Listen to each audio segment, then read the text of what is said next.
अतीक अहमद और उनके भाई अशरफ को 2 रोज कबल दिन दिहाड़े कैमरों के सामने कत्ल किया गया। अतीक कोई फरिश्ता नहीं थे। अतीक एक माफिया थे। और माफिया का अंत जो होता है वो इसी प्रकार होता है जैसे हुआ। एक माफिया जब पैदा होता है तो उसके नाम की एक गोली बन जाती है। वो गोली अब चाहे उसको किसी पुलिस वाले ने मारी हो और चाहे किसी अपराधी ने मारी हो, लेकिन गोली से ही मरता है वो। एक इंतहाई खौफनाक कत्ल। उनको लाके हॉस्टल मदरसे के गेट पे फेंक देते हैं। FIR दर्ज नहीं हो पाती है। क्यों नहीं हो पाती है? किसका संरक्षण होता है उस पर? उस समय सांसद थे अतीक अहमद, विधायक थे अशरफ। ISI वाले अतीक अहमद के घर में आते थे। ये FIR में अतीक अहमद ने कबूला है। अभी जो उमेश पाल हुआ 24 फरवरी को जो एयर के मारा, उस इन्होंने करवाया था।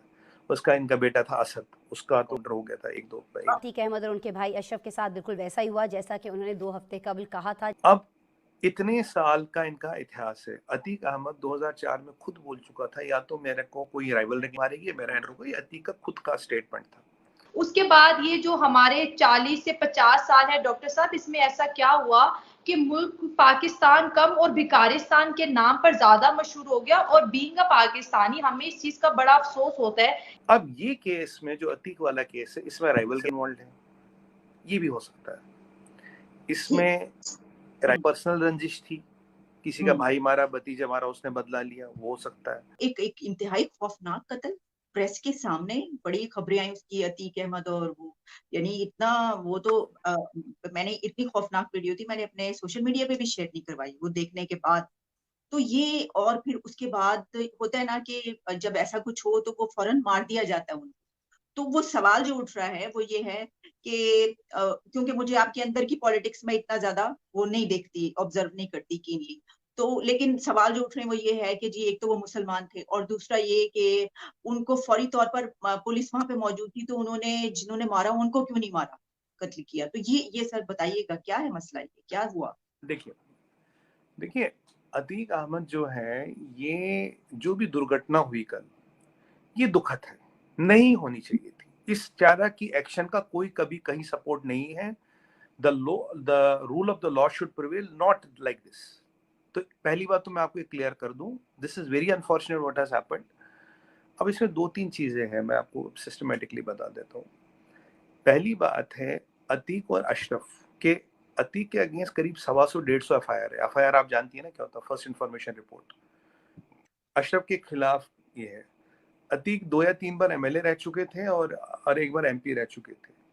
ये समाजवादी पार्टी में एक मायावती जी पे हमला हुआ था, BSP की लीडर, उनमें इनका हाथ था। लैंड ग्रैबिंग का हाथ था, और मल्टीपल केसेस इन पे थे। और पूरा ये मतलब एक और लॉर्ड टाइप था अतीक अहमद और भाई अशरफ। अभी जो उमेश पाल हुआ 24 फरवरी को जो एयर के मारा, उस इन्होंने करवाया था। उसका इनका बेटा था असद, उसका तो हो गया था एक दिन पहले। मैंने पढ़ा कत्ल नहीं हुआ था, पुलिस पे फायरिंग की तो आपस में वो किया। 2 बेटे इनके बड़े वाले जेल में, 2 बेटे रिमांड होम में, छोटे नाबालिग है। इनकी वाइफ भी को अक्यूज्ड है, वो भी फरार है बाय द वे, शाइस्ता। अब इतने साल का इनका इतिहास है। अतीक अहमद 2004 में खुद बोल चुका था, या तो मेरे को कोई राइवल मारेगी या मेरा एंड्रो को। ये अतीक का खुद का स्टेटमेंट था। अब इनकी रंजिशें हैं, इनकी राइवल गैंगों से रंजिशें, इनकी हर जगह दिक्कतें हैं अतीक और अशरफ की। बट अब देखिए 24 घंटे में क्या होता है, 2 चीजें इंपॉर्टेंट होती है। ये सब तो था, ये कांस्टेंट है, ये इनके साथ चल रहा था। अब 2 चीजें क्या कांस्टेंट होती है? 2 चीजें कांस्टेंट ये होती है कि सबसे पहली एक चीज होती है, अतीक ने 24 घंटे पहले एक बड़ी सेंसेशनल रेवोल्यूशन दी थी। अतीक ने बोला कि भाई मेरा संबंध ISI से है, मेरा संबंध लश्कर-ए-तोयबा से है, जैश-ए-मोहम्मद से है। ये कोर्ट में बोला। और जो उमेश पाल में हथियार आए थे वो इन्होंने सप्लाई किए, और ड्रोन के जरिए मेरे को हथियार भेजते हैं, मैं कहीं से भी हथियार मंगा सकता हूँ। और फिर अतीक ने भी बोला, आप चाहो तो मैं आपकी हेल्प कर सकता हूँ। जो राजस्थान में हथियार आते, कौन आता, कहाँ से आते हैं, मैं आपको वहां उनको पकड़वाने में उनकी हेल्प कर। ये कोर्ट में है, ये कोई मीडिया की स्पेकुलेशन नहीं, कोर्ट में बयान दिया है। दूसरी चीज बताओ आपको, 3 चीजें हैं। दूसरी चीज, अशरफ ने एक चिट्ठी लिखी है, सील्ड एनवेलप, बोला एक योगी आदित्यनाथ जी को जाएगी, एक चीफ जस्टिस ऑफ इंडिया को जाएगी, और एक chief justice of high court को जाएगी। उसमें कुछ रेवलेशन है कि अगर मैं 10-15 दिन में मारा जाऊं या कुछ हो जाए, ये इन तीन चीजों तक 3 बंदों तक ये चिट्ठी पहुंचाए। उसमें क्या है मुझे नहीं पता। तीसरी चीज आपको बताऊंगा 24 घंटों में क्या बदला। तीसरी चीज जो बदली, G20 का अधिवेशन हो रहा है कश्मीर में। हमारे पास क्रेडिबल इंटेल है कि इसको डिस्टर्ब करेगा पाकिस्तान, कुछ बड़ा या कुछ छोटा करने के चक्कर में घूम रहा। जो भी प्रिवेंटिव मेजर्स लेने हमने ले लिए।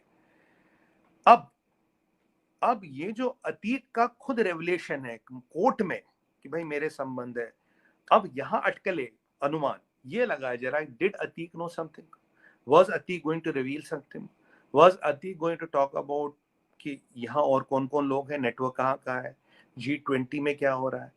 बाकी जो उसकी गैंग, देखिए उसकी जान को हमेशा खतरा था, तो उसकी जान का हमेशा खतरा है। बट ऐसा क्या हुआ कि अतीक को छुप कराया गया इतना रिस्क लेते हुए पुलिस वालों के सामने, और तीनों शूटरों ने सरेंडर किया। और तीनों शूटर कह रहे हैं जी हमने तो फेम के लिए किया। जो मेरा मानना है फेम के नहीं हुआ है, फेम के लिए मेरा पर्सनल मानना नहीं हुआ है। अब जो पुलिस वाले वहां थे उनको सस्पेंड कर दिया गया, जुडिशियल इंक्वायरी लगाई गई, 2 महीने में मिनिस्ट्री ऑफ होम अफेयर्स और सीएम को रिपोर्ट जाएगी। क्योंकि आलके जी मुझे लगता है, और ये जो चिट्ठी वाला मैंने आपको एंगल बताया कि अशरफ ने चिट्ठी लिखी है, उसके वकील ने आज बोला कि मुझे इन 3 लोगों तक पहुंचानी है। अब क्या अशरफ या अतीक कुछ बड़ा खुलासा करने वाले थे? क्या कोई बड़ा नेटवर्क मिलने वाला था? कल उन्होंने एक जगह ले जाके हथियार भी दिए पुलिस को, निशानदरी करा, यहाँ हमने हथियार छुपाए। पीछे अतीक के दफ्तर पे 1 या 2 करोड़ कैश मिले और 17 या 20 हथियार मिले जिसमें इंपोर्टेड हथियार थे। इंडिया में इंपोर्टेड हथियार अलाउड नहीं है।